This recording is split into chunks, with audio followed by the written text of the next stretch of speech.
यंदा पावसाळा उशिरा संपला असून आता हवेत गारवा वाढू लागलाय।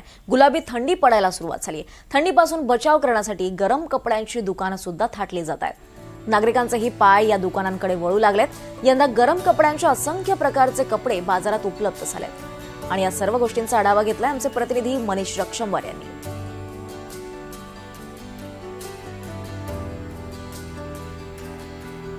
त्या वर्षीच्या तुलनेत यावर्षी थंडी ही उशिरा जरी आली असली तरी गारवा वाढल्याने गडचिरोली शहरामध्ये उबदार कपड्याची मागणी वाढलेली आहे। आपण उबदार कपड्याच्या दुकानाजवळ बघू शकता। या ठिकाणी ब्लँकेट, स्वेटर्स आणि छोट्या मुलांचे कपडे सुद्धा उबदार कपडे बघू शकता। या ठिकाणी अशा पद्धतीचे विविध नवीन प्रकारचे कपडे या ठिकाणी मार्केटमध्ये आलेले आहे। मार्केटचे या दुकानाचे जे मालक आहे आपण त्यांच्याकडून जाणून घेऊया ते काय सांगणार आहे। आपण एकदा चर्चा करू त्यांच्यासोबत।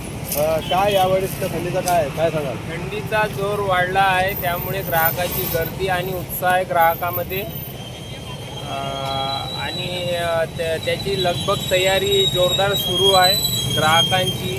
कोणत्या स्वेटरची जास्त मागणी आहे? जॉकेट्सची आहे, जर्किन्सची आहे, अप्परची आहे, विंड चीटर, बहुत सारे व्हेरायटी आहेत। काय किमती आहे? आपल्याकडे 300 पासून व्हेरायट्या सुरू आहे। आणि कुठले लोक आपल्याकडे खरेदी करण्यासाठी येतात? आपल्याकडे आपल्या जिल्ह्याचे आणि जवळपासचे तहसील छोटे शहर हे सुद्धा आहेत। ते सर्व एकंदरीतच थंडी वाढल्यामुळे ग्राहकांची मागणी वाढलेली आहे असं दुकानदारांचं म्हणणं आहे। कॅमेरामनसह मनीष रक्षमवार, NDTV मराठी, गडचिरोली।